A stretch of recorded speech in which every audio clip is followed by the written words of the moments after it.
दोस्तों ये दौर था 1992 का। दाऊद, छोटा शकील और छोटा राजन तीनों दुबई शिफ्ट हो चुके थे। जे हॉस्पिटल का शूटआउट छोटा शकील और सुनील सावंत ने छोटा राजन को इन्वॉल्व किए बगैर एग्जीक्यूट किया था सक्सेसफुली। धीरे धीरे छोटा राजन की डीप कंपनी के अंदर की अहमियत कम होते जा रही थी और उसकी जगह ले रहा था छोटा शकील। इसी बीच 6 दिसंबर 1992 के दिन बाबरी मस्जिद गिराई गई। बाबरी मस्जिद के गिरने के बाद मुंबई के अंदर दंगे हुए और टेंशन बहुत ज्यादा बढ़ गया था। और उसके बाद 12 मार्च 1993 के दिन मुंबई के अंदर एक के बाद एक 12 सीरियल ब्लास्ट किए गए। सैकड़ों लोग घायल हुए इन बम ब्लास्ट के अंदर और 257 लोगों की मौतें हुई। इन्वेस्टिगेशन के अंदर टाइगर मेनन, दाऊद इब्राहिम और डी कंपनी के कई लोगों के नाम सामने आए। इंडियन इंटेलिजेंस एजेंसीज ने यह आरोप लगाया था कि ये जो ब्लास्ट हुए, मुंबई के अंदर सीरियल ब्लास्ट हुए,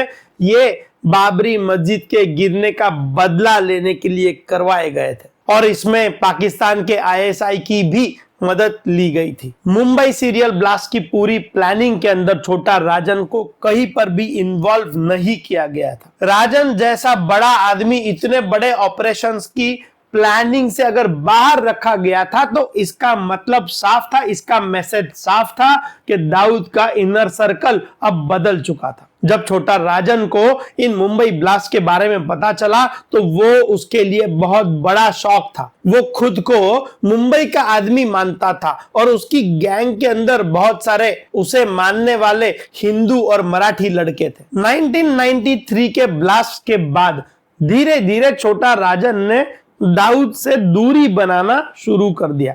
पब्लिक वर्जन तो यही सामने आया था, छोटा राजन ब्लास्ट के खिलाफ था और इन ब्लास्ट की वजह से उसे अब दाऊद एक देशद्रोही लगने लगा था। लेकिन इस इमोशनल और आइडियोलॉजिकल एंगल के साथ एक पावर एंगल भी था। छोटा राजन को डी कंपनी के डिसीजन मेकिंग से साइडलाइन किया गया था, दाऊद की इनर सर्कल से बाहर निकाला गया था और अब 1993 के ब्लास्ट के बाद छोटा राजन का डी कंपनी के अंदर रहना ऑलमोस्ट इम्पॉसिबल हो चुका था। दाऊद और छोटा शकील दोनों ये बात बहुत अच्छे से जानते थे कि छोटा राजन के लेवल का आदमी अगर डी कंपनी का दुश्मन बन गया तो वो डी कंपनी के लिए बहुत बड़ी मुसीबत बन सकता है। राजन को डी कंपनी की अंदर की इंफॉर्मेशन थी, उसे पता था कौन शूटर किसके लिए काम करता है, पैसा कहां से आता है, कौन बिजनेसमैन डी कंपनी को फाइनेंस करता है, कौन सा हवाला रूट इस्तेमाल होता है और दाऊद के लिए लोग किन किन कंट्रीज के अंदर कौन से पॉलिटिशियंस जो है वो दाऊद के लिए काम करते हैं। और इसीलिए डिसीजन लिया गया कि छोटा राजन को खत्म कर दिया जाए। दुबई के अंदर एक यॉच पार्टी का आयोजन किया गया था जिसमें छोटा राजन को भी बुलाया गया था। प्लान ये था कि यॉच डीप सी के अंदर जाएगी, छोटा राजन उस पार्टी में आएगा। जब यॉच डीप सी के अंदर जाएगी तब छोटा शकील के आदमी वहीं पर छोटा राजन को मार देंगे, उसकी बॉडी समंदर के अंदर फेंक देंगे ताकि कोई भी प्रूफ ना बचे। लेकिन छोटा राजन को पहले ही किसी ने अलर्ट कर दिया था। वो उस यॉच पार्टी में जो दाऊद ने ऑर्गेनाइज की थी, उस यॉच पार्टी के अंदर छोटा राजन कभी गया ही नहीं। इस तरफ छोटा शकील के लोग छोटा राजन का इंतजार करते रह गए, लेकिन राजन कभी पहुंचा ही नहीं उस शिप के ऊपर। जब राजन पार्टी में नहीं पहुंचा तब छोटा शकील ने अपने लोग छोटा राजन के दुबई के घर पर भी भेजे, लेकिन घर बंद था। शुरुआत में तो छोटा शकील को यही लगा कि छोटा राजन दुबई छोड़ के तो बाहर जा ही नहीं सकता, क्योंकि छोटा राजन का पासपोर्ट दुबई के ही किसी एक शेख के पास रखा हुआ था। लेकिन 2 दिन बाद खबर मिली कि राजन दुबई छोड़कर निकल चुका है। ये बात डी कंपनी के लिए सबसे बड़ी चूक थी, सबसे बड़ा प्रॉब्लम था। छोटा राजन कोई एक छोटी पार्टी मिस कर नहीं गया था तो वो डी कंपनी के लिए आने वाले समय के अंदर सबसे बड़ा प्रॉब्लम खड़ा कर गया था। राजन कहां गया है, वो किसके कांटेक्ट में है, वो किसकी हेल्प लेके दुबई से निकला है और डी कंपनी के खिलाफ अब उसका प्लान क्या है, इसमें से कुछ भी किसी को भी कोई आइडिया नहीं था। अब तक जो कोल्ड वॉर चल रही थी वो अब खुली दुश्मनी में बदल चुकी थी। छोटा राजन का जाना डी कंपनी के नेटवर्क के लिए भी बहुत बड़ा लॉस था, क्योंकि उसके साथ मुंबई का बहुत बड़ा शूटर्स का नेटवर्क भी राजन के साथ चला गया था। दाऊद और शकील तो दुबई में थे, लेकिन मुंबई की गलियों के अंदर डी कंपनी के लिए काम करने वाले कई लड़कों के लिए, कई शूटर्स के लिए रियल बॉस तो छोटा राजन ही था। और इसीलिए राजन के अलग होते ही डी कंपनी का मुंबई के अंदर का, खासकर मुंबई के अंदर का ग्राउंड नेटवर्क कमजोर पड़ गया। छोटा शकील ने अब कमान हाथ में ले ली थी। इस प्रॉब्लम का सॉल्यूशन छोटा शकील ने निकाल लिया। उसने मुंबई के अंदर नई रिक्रूटमेंट करना शुरू कर दिया था। ऐसे लड़के जिनका कोई बहुत सीरियस पुलिस रिकॉर्ड नहीं है, कोई मामूली गुने का कोई रिकॉर्ड है, ऐसे लोगों को डी कंपनी के अंदर भर्ती किया जाने लगा। कोई छोटा मोटा पॉकेट मार, कोई ऐसा लड़का जो कि किसी स्ट्रीट फाइट के अंदर पुलिस रिकॉर्ड के अंदर आ गया हो, कोई अनएम्प्लॉयड ऐसा कोई युवान, ऐसे लोगों को डी कंपनी के अंदर भर्ती किया जाने लगा और उन्हें बड़े पैसे का प्रॉमिस दिया जाने लगा। डोंगरी, पायधुनी, भेंडी बाजार, एंटॉप हिल, नागपाड़ा, ऐसे जो भी पुअर नेबरहुड से जो भी गरीब इलाके थे, ऐसे इलाकों के अंदर से रिक्रूटमेंट की जाने लगी डी कंपनी के लिए। उन्हें हथियार दिए जाते, पैसे दिए जाते, टारगेट का फोटो दिया जाता, टारगेट की मूवमेंट के बारे में सारी खबर दी जाती, और जैसे ही वो हत्या को एग्जीक्यूट करते, जैसे ही वो मर्डर करते, उसके बाद उन्हें गायब कर दिया जाता। इसी नए रिक्रूटमेंट मॉडल से एक नाम सामने आया, फिरोज अब्दुल्ला सरगुरो। क्राइम की दुनिया में उसे फिरोज कोंकणी कहा गया। कोंकणी की उम्र उस समय करीब 20 साल की थी। उसका चेहरा ऐसा नहीं था कि देखकर ही कोई उसे क्रिमिनल मान ले। बड़ा ही मासूम चेहरा था फिरोज कोंकणी का। उसका मासूम चेहरा ही उसकी सबसे बड़ी खूबी थी। वो भीड़ में आसानी से गायब हो सकता था, मिक्स हो सकता था। किसी बिल्डिंग के नीचे अगर किसी की रेकी करनी हो तो आम आदमी की तरह भी वो आराम से खड़ा रह सकता था, कोई उसके ऊपर शक भी नहीं करता। और जब जरूरत पड़ेगी तब टारगेट के करीब जाकर सडन अटैक भी कर सकता था। छोटा शकील को मुंबई के अंदर ऐसे ही लोगों की जरूरत थी। छोटा राजन के जाने के बाद जो भी नेटवर्क कमजोर हो चुका था, उस नेटवर्क को मजबूत करने के लिए ऐसे ही लोग जरूरी थे। छोटा शकील मुंबई के अंदर एक मैसेज भेजना चाहता था, पुलिस को, पॉलिटिशियंस को, बिजनेसमैन को, सबको ये मैसेज भेजना चाहता था छोटा शकील कि भले छोटा राजन डी कंपनी से निकल चुका हो, डी कंपनी अब भी जिंदा है, अब भी स्ट्रांग है और मजबूत है। दाऊद अभी भी बॉस है और उसके ऑर्डर्स मुंबई के अंदर एग्जीक्यूट करने वाला है छोटा शकील। इस मैसेज के लिए एक बड़ा टारगेट चाहिए था, ऐसा टारगेट जिसके मर्डर से पूरी मुंबई हिल जाए, सबको पता चले कि अभी भी डी कंपनी एक्टिव है। छोटा शकील ने टारगेट चुना बीजेपी के नेता और नगर सेवक रामदास नायक को। रामदास नायक बांद्रा के बहुत ही वेल नोन पॉलिटिकल फिगर थे। उनका घर बांद्रा के अंदर हिल रोड पर था। हिल रोड जैसा बिजी एरिया, दिन का समय, सिक्योरिटी और पॉलिटिकल प्रोफाइल, सब कुछ इस ऑपरेशन को रिस्की बनाता था। लेकिन रिस्क जितना बड़ा होता, मैसेज उतना ही बड़ा जाता। फिरोज कोंकणी को टारगेट की रूटीन बहुत अच्छे से समझाई गई। रामदास नायक किस समय घर से बाहर निकलते हैं, उनकी कार कहां खड़ी होती है, वो कब वापस आते हैं, किस समय वो कहां जाते हैं, यह सब कुछ पूरी की पूरी रूटीन रामदास नायक की फिरोज कोंकणी को बताई गई। रामदास नायक के ऊपर अटैक करने की डेट फिक्स हो चुकी थी, लेकिन पहले ही अटेम्प्ट के अंदर अटैकर्स ने हमला कैंसिल कर दिया क्योंकि रामदास नायक की सिक्योरिटी बहुत ही टाइट थी। छोटा शकील की भी यही इंस्ट्रक्शन थी कि अगर टारगेट परफेक्ट पोजीशन के अंदर अगर ना हो तो ऑपरेशन कैंसिल कर दो। 25 अगस्त 1994 के दिन फिरोज कोंकणी को आखिर मौका मिल गया था। रामदास नायक अपने हिल रोड के रेसिडेंस से अपने घर से बाहर निकले थे। उनकी कार रेडी थी, उनके साथ एक पुलिस गार्ड भी था। दूसरी तरफ फिरोज कोंकणी और उसके साथी पोजीशन में थे। जैसे ही टारगेट रेंज में आया, शूटर्स ने फायरिंग करना शुरू कर दिया। ऑटोमेटिक वेपन से गोलियां चली और रामदास नायक और उनका बॉडीगार्ड दोनों मारे गए। दिन दहाड़े हुई इस हत्या ने पूरी मुंबई को मैसेज दे दिया था कि आज भी छोटा राजन के अलग होने के बावजूद भी डी कंपनी मुंबई में कहीं भी किसी के भी नजदीक पहुंच सकती है और उसे मार सकती है। रामदास नायक का मर्डर छोटा शकील के इस नए नेटवर्क को पब्लिक अटेंशन में ले आया। बात बड़ी साफ थी, छोटा राजन के अलग होने के बाद भी डी कंपनी खत्म नहीं हुई है। फर्क सिर्फ इतना है कि पहले मुंबई के अंदर डी कंपनी का कमांडर छोटा राजन हुआ करता था, सारी ऑर्डर छोटा राजन दिया करता था। अब छोटा राजन की जगह पर छोटा शकील डी कंपनी की कमान संभाल रहा था। अपने नए बनाए हुए यंग शूटर्स के नेटवर्क के साथ बैकग्राउंड में बैठकर खुद का शातिर दिमाग यूज करके छोटा शकील डी कंपनी को अब मुंबई के अंदर चला रहा था। रामदास नायक के मर्डर के बाद मुंबई पुलिस के ऊपर बहुत ज्यादा प्रेशर आ चुका था।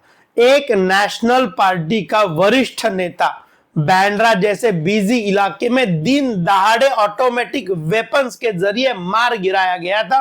यह बहुत बड़ी बात थी। उनके साथ उनका पुलिस बॉडीगार्ड भी मारा गया था और उनकी जो मोडस ऑपरेंडाई थी उससे यह साफ दिखाई दे रहा था कि ये कोई लोकल लड़कों ने की हुई फायरिंग नहीं है, बल्कि प्रॉपर प्लानिंग के साथ किया गया डी कंपनी का ऑपरेशन है। पुलिस को भी अपने सोर्सेस से जल्द ही पता चल गया कि इस ऑपरेशन को अंजाम देने वाला दूसरा कोई नहीं है, तो वो खुद छोटा शकील है। और ऑन ग्राउंड फायरिंग करने वाला अगर कोई है तो वो है फिरोज कोंकणी। पुलिस को अब सिर्फ छोटा शकील तक पहुंचना काफी नहीं था, अब पुलिस को छोटा शकील का ये जो नया नेटवर्क बना हुआ है यंग लड़कों का, उसे तोड़ना जरूरी था। क्योंकि अगर ये नेटवर्क सक्सेसफुल अगर हो जाता तो पुलिस के लिए बड़ी दिक्कत हो जाती, क्योंकि ये जो यंग लड़के थे इनका कोई पुलिस रिकॉर्ड नहीं था, तो उन्हें ट्रेस करना बड़ा डिफिकल्ट होता था। और अगर ये नेटवर्क अगर सक्सेसफुल होता तो मुंबई के अंदर हर पॉलिटिशियन, हर बिजनेसमैन, हर ज्वेलर और हर बिल्डर के लिए थ्रेट साबित हो सकता था। रामदास नायक मर्डर के बाद पुलिस ने डी कंपनी के पुराने कॉन्टैक्ट्स, उनके लोकल इन्फॉर्मर्स और फिरोज कोंकणी का पुराना पुलिस ट्रैक रिकॉर्ड पूरा सब कुछ खंगालना शुरू कर दिया। धीरे धीरे फिरोज कोंकणी के मूवमेंट की इंफॉर्मेशन पुलिस को मिलने लगी और आखिरकार फिरोज कोंकणी को मुंबई पुलिस ने गिरफ्तार कर लिया। फिरोज कोंकणी की अरेस्ट डी कंपनी के लिए बहुत बड़ा झटका थी, क्योंकि फिरोज कोंकणी सिर्फ एक शूटर नहीं था डी कंपनी के लिए, वो छोटा शकील के इस नए मॉडल का पोस्टर बॉय था। अगर फिरोज कोंकणी मुंबई पुलिस को सब कुछ अगर बता दे, अगर वो कोर्ट में सब कुछ बोल दे, दुबई से आने वाली इंस्ट्रक्शंस के बारे में बोल दे, ये जो नया नेटवर्क बनाया है इसके अंदर और दूसरे कौन से लोग हैं इनके बारे में अगर बोल दे, तो छोटा शकील ने बनाया हुआ नया नेटवर्क पूरा का पूरा खतरे में आ सकता था। लेकिन दोस्तों, फिरोज कोंकणी ऐसा आदमी नहीं था, इतना वीक आदमी नहीं था कि जिसे मुंबई पुलिस तोड़ सके। रामदास नायक के मर्डर के साथ साथ बाकी भी और कई सीरियस ऑफेंसेस फिरोज कोंकणी के नाम के ऊपर दर्ज थे। पुलिस फिरोज कोंकणी को एक डेंजरस क्रिमिनल मानती थी, लेकिन इसके बावजूद भी कानून के मुताबिक भले कितना भी वो डेंजरस क्रिमिनल हो, फिर भी उसे कोर्ट, हॉस्पिटल और बाकी इन्वेस्टिगेशन के लिए बाहर तो लाना ही पड़ता था। और यही वो कमजोर कड़ी है जहां से अंडरवर्ल्ड अपने आदमियों को छुड़ाने की कोशिश करता है। सन 1998 के मई महीने में फिरोज कोंकणी ने सरदर्द होने की कंप्लेंट की। उसे मेडिकल चेकअप के लिए जो मुंबई के अंदर गवर्नमेंट हॉस्पिटल है जेजे हॉस्पिटल, उस जेजे हॉस्पिटल के अंदर लाया गया। जेजे हॉस्पिटल वही जगह है जहां पे कुछ साल पहले शूट आउट किया गया था डी कंपनी की तरफ से और पप्पू हल्दरकर को मार दिया गया था। तो इसका मतलब यह होता है कि जेजे हॉस्पिटल के अंदर इसके पहले भी डी कंपनी ने अपना ऑपरेशन एग्जीक्यूट किया था। इसी हॉस्पिटल के अंदर अब डी कंपनी का एक बहुत ही इंपॉर्टेंट शूटर लाया जा रहा था मेडिकल एग्जामिनेशन के लिए। फिरोज कोंकणी को सीटी स्कैन के लिए जेजे हॉस्पिटल के रेडियोलॉजी डिपार्टमेंट के अंदर लाया गया। उसके साथ आर्म्ड पुलिस कॉन्वॉय था। सब कुछ नॉर्मल लग रहा था। स्कैन की प्रोसेस पूरी हुई और उसके बाद फिरोज ने कहा कि उसे टॉयलेट जाना है। ऐसी सिचुएशन के अंदर पुलिस को प्रिजनर के हैंडकफ्स जो होते हैं, हथकड़ियां जो होती है, वो खोलनी पड़ती है या फिर लूज करनी पड़ती है। बाहर पुलिस खड़ी थी और अंदर फिरोज वॉशरूम के अंदर गया, लेकिन असली ऑपरेशन तो अब शुरू होने वाला था। कुछ ही मिनटों के अंदर हॉस्पिटल के बाहर अचानक से फायरिंग शुरू हो गई। छोटा शकील के लोगों ने पुलिस के ऊपर अटैक कर दिया था। गोलियों की आवाज से हॉस्पिटल के अंदर भगदड़ मच गई थी। डॉक्टर्स, नर्सेस, पेशेंट, स्टाफ हर कोई भाग रहा था अपनी जान बचाने के लिए। जिस पुलिस टीम का ध्यान फिरोज कोंकणी के ऊपर होना चाहिए था, उस पुलिस टीम का ध्यान हॉस्पिटल के बाहर जो फायरिंग हो रही थी उसके ऊपर कुछ सेकंड्स के लिए चला गया। और अंडरवर्ल्ड ऑपरेशंस के अंदर कई बार ये इतने सेकंड्स ही काफी होते हैं गुनहगार को भागने के लिए। फिरोज कोंकणी टॉयलेट के बाहर निकला और तुरंत मौका देखते ही वो वहां से भाग निकला और बाहर जो लोग फायरिंग कर रहे थे उनके वहां पे जा पहुंचा। उस वक्त रोड के ऊपर एक कार आ रही थी। फिरोज कोंकणी और उसके साथियों ने उस कार को रोक के उस कार को हथिया लिया और उस कार के अंदर बैठ के वो सारे लोग सैंडहर्स्ट रोड की तरफ निकल गए। उसी वक्त मोहम्मद अली रोड पे और उस इलाके के अंदर मुहर्रम की भीड़ थी। हजारों लोग सड़कों पर थे। इतनी सारी भीड़ के अंदर एक मासूम दिखने वाले 24 साल के इंसान को ढूंढना पुलिस के लिए नेक्स्ट टू इम्पॉसिबल था। कुछ ही मिनटों के अंदर फिरोज कोंकणी मुंबई पुलिस की कस्टडी से गायब हो चुका था। इस एस्केप के अंदर एक पुलिस वाला मारा गया था। पुलिस डिपार्टमेंट के लिए यह एक बहुत बड़ी शर्मनाक घटना थी। पहले रामदास नायक जैसे बड़े पॉलिटिशियन की हत्या और उसके बाद उसी हत्या के अंदर जो सबसे प्राइम अक्यूज्ड है उसका गिरफ्तार होने के बाद भी उसको छुड़ा लेना, ये बात एक बहुत क्लियर मैसेज देती थी कि छोटा शकील का यह नया नेटवर्क सिर्फ किसी का मर्डर प्लान करने के लिए भी कैपेबल नहीं है, तो मर्डर करने के बाद अपने लोगों का ख्याल भी रखने के लिए कैपेबल है, अपने लोगों को पुलिस कस्टडी से निकाल लाने के लिए भी कैपेबल है। इस एस्केप के बाद मुंबई पुलिस ने बड़े पैमाने पे सर्च ऑपरेशन शुरू किया गया। जगह जगह पर नाकाबंदी लगाई गई, रोड ब्लॉक्स किए गए, मुंबई पुलिस का अपना खबरी नेटवर्क एक्टिवेट किया गया, हॉस्पिटल्स और हाइडआउट्स चेक किए गए, लेकिन फिरोज कोंकणी मुंबई पुलिस के हाथ नहीं आया। कहा जाता है कि फिरोज कोंकणी जब जेजे हॉस्पिटल से भागा, वहां से उसे सबसे पहले हिंदुस्तान से बाहर निकाला गया नेपाल के रास्ते और उसके बाद नेपाल से उसे पाकिस्तान भेजा गया था। यानी जिस आदमी को प्राइम अक्यूज को मुंबई पुलिस अरेस्ट करके कोर्ट में पेश करना चाहती थी, वो आदमी कुछ ही दिनों के अंदर हिंदुस्तान से बाहर निकल चुका था। ये पूरी घटना छोटा शकील के लिए एक बहुत बड़ी साइकोलॉजिकल विक्ट्री थी। मुंबई के क्रिमिनल्स को, शूटर्स को मैसेज चला गया था कि अगर तुम वैल्यूएबल हो, अगर तुम शकील के लिए काम करते हो तो तुम्हारा ख्याल रखा जाएगा। दूसरी तरफ पॉलिटिशियंस और बिजनेसमैन को भी ये मैसेज चला गया कि डी कंपनी अभी भी ताकतवान है, एक्टिव है। पुलिस स्टेशन, हॉस्पिटल, कोई भी पब्लिक प्लेस उनके लिए सेफ नहीं है। और इसी बीच छोटा शकील की नजर मुंबई की एक और दुनिया पर पड़ी थी, बॉलीवुड और क्रिकेट, जहां पैसा भी था, ग्लैमर भी था, डर भी था और साइलेंस भी। अगले पार्ट में हम देखेंगे कैसे छोटा शकील ने बॉलीवुड और क्रिकेट की दुनिया पर अपना कंट्रोल कायम किया और अबू सालेम का इसमें क्या रोल था। तब तक के लिए वीडियो को जरूर लाइक कीजिएगा, चैनल को जरूर सब्सक्राइब कीजिएगा।